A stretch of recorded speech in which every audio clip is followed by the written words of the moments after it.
Hello मेरे shining stars. आज हम कर रहे हैं हिंदी व्याकरण पाठ्य पुस्तक मनस्वी कक्षा 7 बाय गैलेक्सी प्रकाशन और सीरीज है मैजिक माइंड। अध्याय 12 कारक। निम्नलिखित वाक्यों को ध्यान से पढ़िए। गौरव साइकिल गिर पड़ा। माँ छत कपड़े सुखा रही है।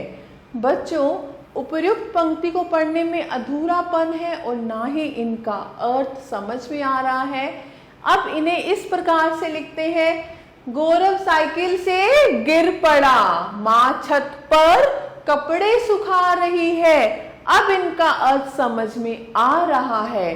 तो इस प्रकार स्पष्ट है कि वाक्यों में लगे से और पर चिन्ह वाक्यों को अर्थ प्रदान कर रहे हैं। ये चिन्ह कारक कहलाते हैं। इन्हें प्रसर्ग या विभक्ति चिन्ह भी कहते हैं। तो कारक की क्या परिभाषा है मेरे प्यारे बच्चों?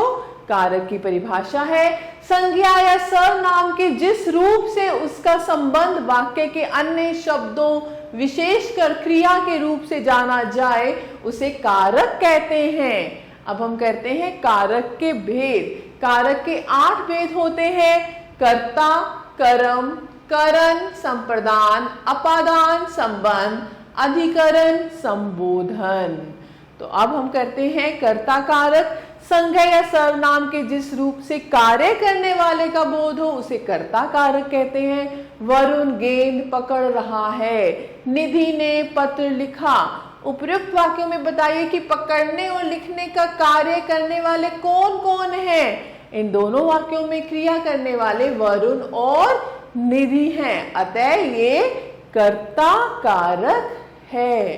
अब हम आगे करते हैं कर्म कारक। क्रिया के व्यापार का फल जिस संज्ञा या सर्वनाम पर पड़ता है उसे कर्म कारक कहते हैं। शिकारी ने हिरन को देखा।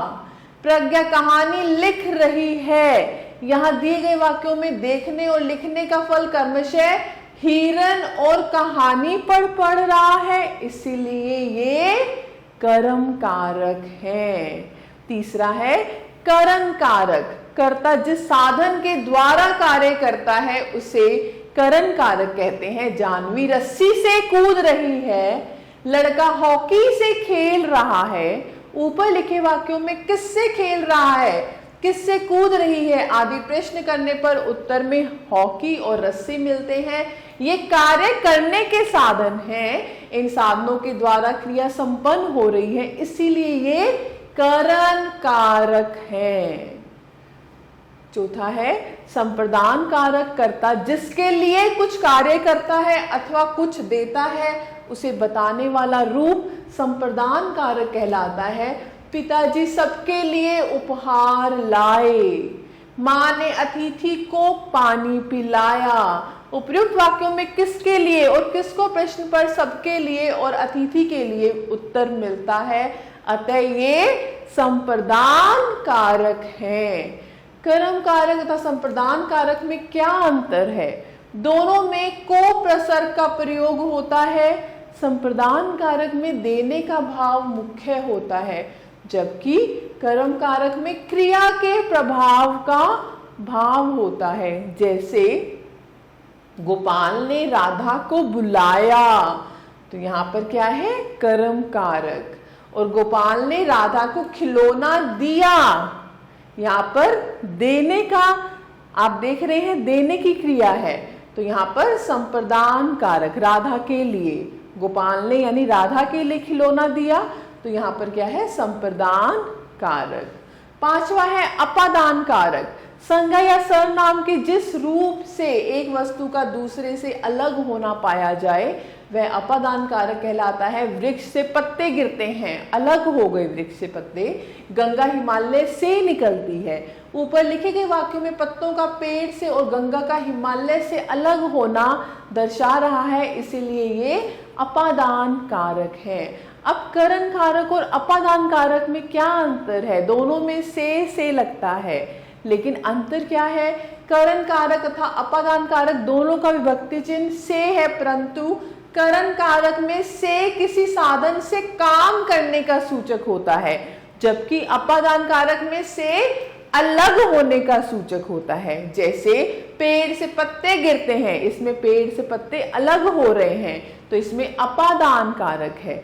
मैंने पेन से कहानी लिखी, इसका मतलब पेन की सहायता से, यानी इसमें क्या है, करण कारक। दोनों में से है, लेकिन दोनों का अर्थ बिल्कुल ही भिन्न है।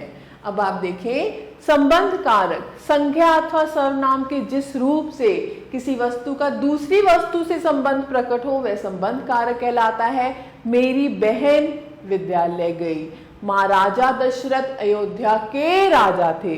उपयुक्त वाक्यों में बहन का संबंध विद्यालय से और राजा का संबंध अयोध्या से प्रकट हो रहा है, अतः यहाँ संबंध कारक है। अधिकरण कारक संज्ञा अथवा सर्वनाम के जिस रूप से क्रिया के आधार का बोध हो उसे अधिकरण कारक कहते हैं। फूल मेज पर रख दो, छात्र कक्षा में बैठे हैं। उपयुक्त वाक्यों में मेज पर तथा कक्षा में पदों के द्वारा क्रिया के आधार का ज्ञान हो रहा है, इसीलिए ये अधिकरण कारक है। आठवां है संबोधन कारक, जिस शब्द से किसी को बुलाने या सचेत करने का भाव प्रकट होता है उसे संबोधन कारक कहते हैं। जैसे अरे बच्चों यहाँ शोरगुल मत करो, हे प्रभु मेरी मदद कीजिए। यहाँ पर हम बच्चों को बुला रहे हैं और यहाँ पर हम भगवान को बुला रहे हैं। ऊपर के वाक्यों में बच्चों और हे प्रभु संबोधन के रूप में प्रयुक्त है, इसीलिए ये संबोधन है।